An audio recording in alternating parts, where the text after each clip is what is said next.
Did she sign a lease with him? No. Let me see your written agreement that she should get the deposit back from the landlord. This is what I meant by written agreement. We didn't have a contract that included that. But even if this was a contract, what we just looked at, it says if you choose to sign a lease, you'll get your deposit back from Leo. And if not, you'll get it back from me. We agree that the if not happened, so why doesn't she get it back from you? My contract ended at the end of September, and she did not move out until November 3rd. Why does that matter? Because she didn't let me know that she was planning on staying. She didn't let me know what her plans were. So my contract was up, and then 2 months later, she's asking for a security deposit, so she did not give me notice. So are you saying that you kept the security deposit for unpaid rent? No, my verbal agreement with my landlord is that her deposit would become mine, and then... How is that her problem? Because her deposit was supposed to be my deposit. That was what was reserved for her. And because she forfeited the deposit by not signing a lease, I don't have access to that security deposit anymore. She forfeited it. You had something you wanted to say. If I could clarify, at the time that I moved out of the apartment, I was moved out by the end of October. I have, between myself and the landlord, text messages just from me to him saying, hey, I'm out of the apartment, and do you want the keys today, or would you like me to drop them off tomorrow? And that is Exhibit D, page 18.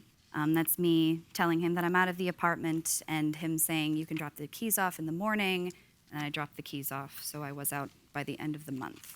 Okay, Ms. Wilkerson, did you keep Ms. Lederhose's security deposit in a separate interest-bearing account? It was in my secondary checking account. Was that separate from all other money? Yes. Did it bear interest? I guess, yeah. Was it an escrow account?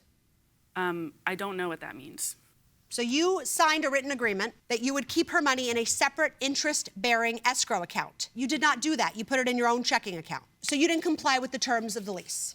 Okay. So tell me what you used that $2,000 for. That was the return of my deposit. So I wasn't ever planning on giving that to her, because the plan was she was going to sign a lease with Leo and then take over my deposit from him. But she didn't sign a lease with him.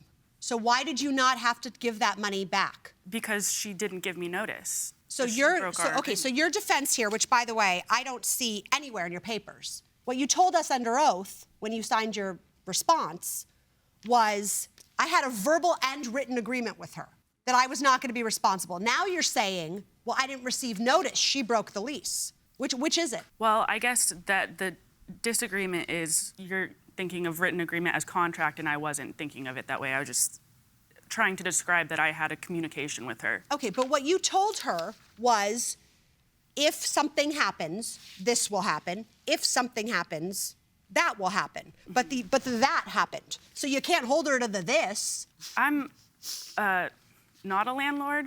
That's very clear. This is, I learned a lesson. I keep learning lessons. Yes. But I did have a tenant before her that I didn't even make sign a sublease agreement. So let me ask you, do you know what your landlord did with your security deposit? No, he kept it. Ms. Lederhose, did you have any conversations with what the landlord did with her security deposit? No, he never mentioned anything to me. Did he at any point tell you that he was going to return any portion of this security deposit to anyone? No. Okay, and did the landlord give you notice of why he was withholding your security deposit? No.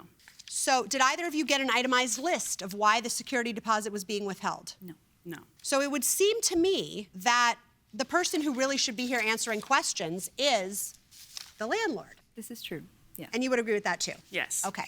The problem is we have 3 people involved in this situation: the plaintiff, the defendant, and the landlord. The only 2 people who did not have any type of relationship here legally were the plaintiff and the landlord.